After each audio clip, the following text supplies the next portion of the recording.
and welcome to Livewire Outlook Series for 2025. My name is Chris Conway. Today I am sitting down with Jess Farr-Jones from Regal Funds Management. Jess is going to be sharing with us some of her big ideas for 2025. Jess, 2024 has been a big year, markets at all-time highs. How's it been for you? It's been a great year for Regal, thanks Chris, and thanks for having me on the show. You know, Regal's been very well positioned heading into this bull market. We've got a myriad of different strategies that have all had a fantastic year, ranging from, one of the funds that I help manage, emerging companies, which is up over 20%, our small caps fund again up over 20%, and other strategies as well that are up above 40% this year. So it's been a good risk on environment. We've been able to take advantage of that, and we're really looking forward as well to what 2025 holds. Jess, for anyone who isn't familiar, what part of the market do you focus on and what are you looking for in particular? Sure. I focus primarily on our emerging companies strategy.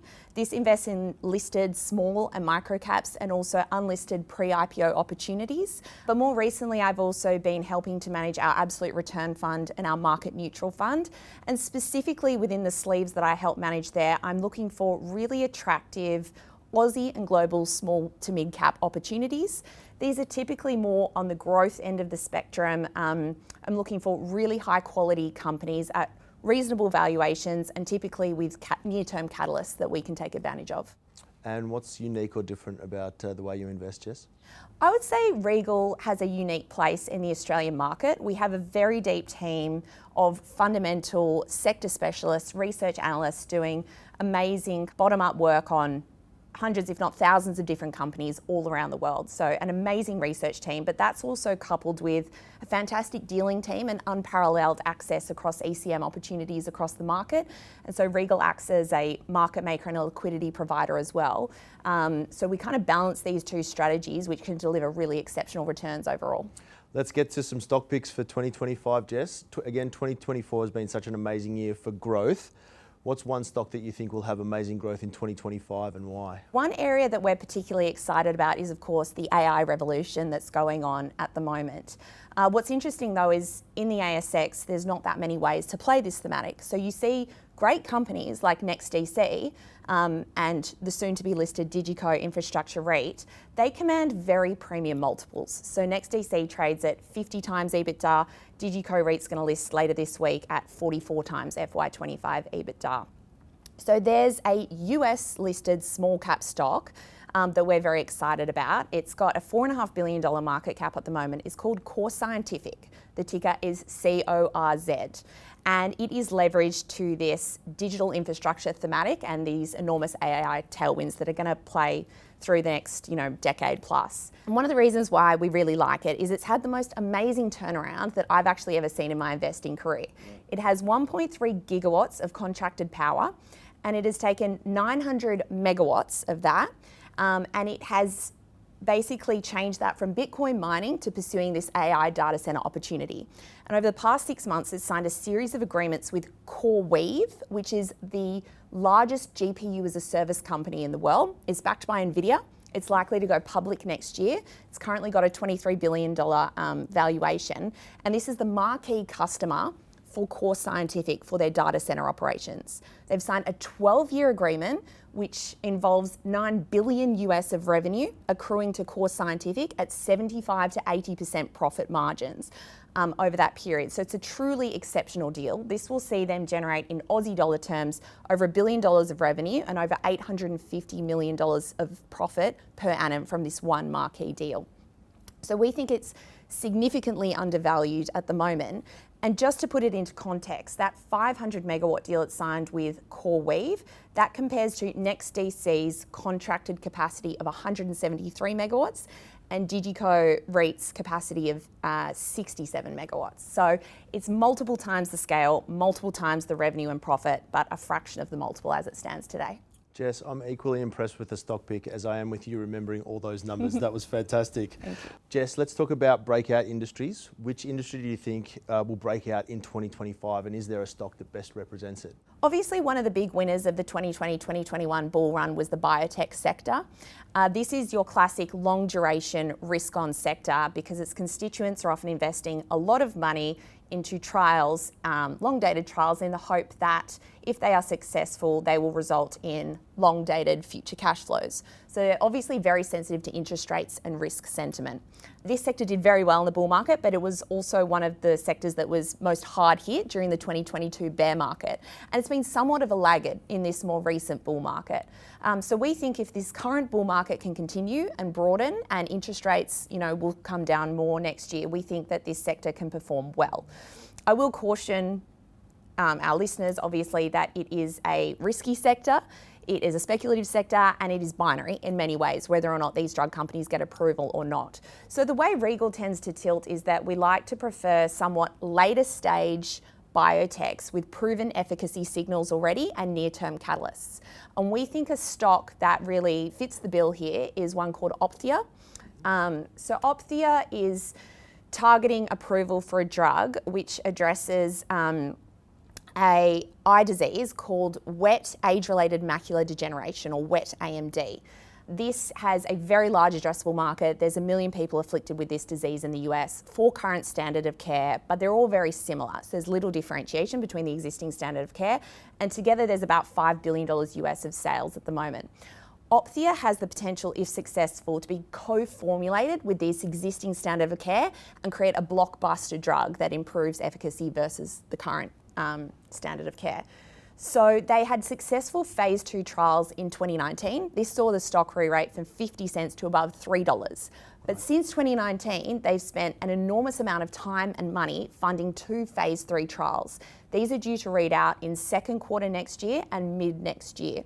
So this is a stock that's fully funded to one of the biggest readouts for an ASX biotech in recent years. We think, who knows, but on the balance of probabilities, we feel good about its prospects of success, and we think it'll be a real value inflection point for the company and potentially start a bidding war from some of the big pharma who currently own the existing standard of care drugs. Jess, when markets are flying, obviously the top performers get a lot of attention. What about contrarian ideas? Is there anything heading into 2025 that you think the market is overlooking? Yes, there's a stock in our portfolio which we like, which has unfortunately kind of had a profit downgrade and retraced a lot recently. The stock is Doug Technology. It had an amazing run coming out of COVID. The stock was up about 400% on really strong earnings growth, but more recently printed a disappointing first quarter trading update, which saw the order book flatline and revenue and earnings come in below expectations, which has meant there's a second half weighting to the current fiscal year. And just for reference for what it does, it has high performance computing data centers around the world, and its primary use case is processing seismic data for oil and gas companies. Right. So the revenue is slightly more lumpy given it's effectively an oil and gas services company. But look, we think that this is a fantastic founder-led company. We think that the lumpiness is more a timing issue than anything structural. In fact, the company came out and said the pipeline has never been bigger. They expect it to convert in the second half of this year, and they're very excited about opportunities in the Middle East, as well as opportunities for other segments of the business in immersion cooling and HPC mobile units. The business is currently being valued by the market at only 6 times EBITDA, and this is looking backwards, so 6 times the normalised EBITDA that they printed in FY24. And we think this is far too cheap, and there's enormous optionality in the other parts of the business, and all it will take is one Middle East win, one win in their immersion cooling business or the Doug Nomad HPC business to really trigger a significant re-rate here. Sounds exciting. Jess, we've heard some of your most bullish ideas. What about a stock that you think investors should be avoiding in 2025 and why? One segment of the market that we think there are both cyclical and structural reasons to be somewhat cautious heading into calendar 25 is the auto dealers.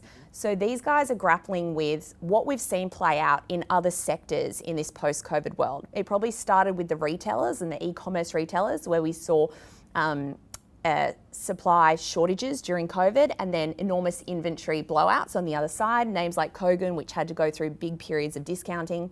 We've seen it then with chips and with companies like Audinate dealing with that supply issue. And now we're seeing it with the car dealerships. So these companies, and the listed examples are AP Eagers and Peter Warren. They enjoyed a period of really inflated profit margins during COVID when there was a supply constrained environment. But unfortunately, we've come out the other side of that now. The car dealers are grappling with significant excess inventory, holding far more days of inventory than they would like. And of course, that comes with large bailment costs associated with holding that inventory. And we're also entering a period of weaker demand, order cancellations, etc. And so you've got this unfortunate effect of weakening demand and excess inventory as the OEMs continue to push stock into the Australian market. That is really taking a hit on margins. Our private channel checks suggest that the profit before tax margins were 4% at the start of the year. They've come back more recently to closer to 2%. So we're wary about the potential for profit downgrades in this current half in this sector. And we think as well that it's too early to pick the bottom. So we're cautious about these conditions remaining into calendar 25. That is the cyclical side, but of course there are structural concerns as well. We've got a lot of Chinese EVs that are going to come into the market next year. BYD has already done very well, but there's probably 5 to 10 other EV manufacturers that plan on entering the Aussie market. And we're not going to put tariffs here like the US or Europe does because we don't have a local car industry to protect. So we think this can create even more of a price war and potentially even more of a supply problem. So there's both cyclical and structural issues at the moment. I'm sure you've seen it, Jess, but 4x4 sales numbers and SUV sales numbers have been on the decline. And when those two categories are going down, yeah, it does spell trouble for the sector. Let's come to the final question. It's a hypothetical one. I know no fund manager does this, but if you had to hold one stock for 2025, what would it be and why? Sure. When you reflect about this on this question, my tendency is to advise viewers you want to own things that are going to enjoy structural tailwinds that are not dependent on cyclical or macroeconomic conditions over the course of a year. One particular small cap software company that we really like, it's called Gentrack. We've owned it for quite a while. And it recently printed a really stellar full year result. But we think there's still a lot to like. In particular, the tailwinds going forward.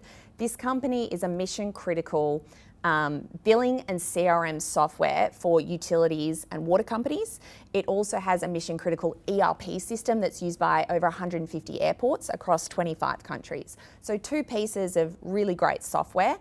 But in particular, the tailwinds is that globally, utility and water companies are going through a once in a multi-decade period software refresh program. They're moving off legacy incumbents, SAP and Oracle. They're needing to revolutionise because of deregulation in the energy markets, because of renewables and electrification that's forcing them to upgrade their software systems and their billing.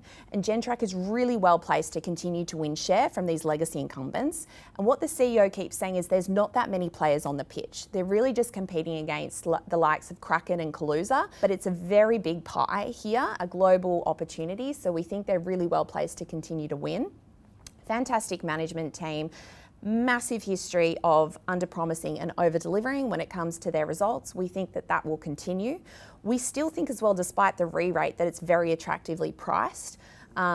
They just delivered over 50% underlying revenue growth and over 40% underlying earnings growth. But we think looking forward 1 year, it's trading at about 35 times statutory EBITDA. But if you strip out a big LTI payment, that's a bit of a one-off in this year and next year, it's trading on more like 24 times adjusted EBITDA, which we just think is far too cheap for such a high quality company with a global opportunity, pricing power, very sticky customer base, almost zero churn, fantastic organic growth, great balance sheet, great cash flow, kind of ticks all the boxes for us. Just last one for today. Again, 2024 has been a big year and a good year for investors. How are you feeling about 2025? We're bullish. Look, we have had a big year, but importantly, small caps have only just started outperforming the large caps. And this is kind of Regal's bread and butter in many ways, the smaller mid caps. It's where we often see a lot of alpha to be generated. And obviously in true bull runs, you see the smaller micro part of the market materially outperform the large caps. And we haven't really seen that to date. So we're helpful that the recent kind of rally and the Russell index as well in the US is kind of just making fresh all-time highs. It's been a laggard again compared to the S&P 500. We're hopeful that this outperformance of small caps can continue and we can see another strong year, especially for the small cap part of the market next year. Jess, thanks so much for taking part in Livewire's Outlook series for 2025. No worries, thanks for having me. Thanks for watching, ladies and gentlemen. Make sure to check out all the Outlook series content on the Livewire website.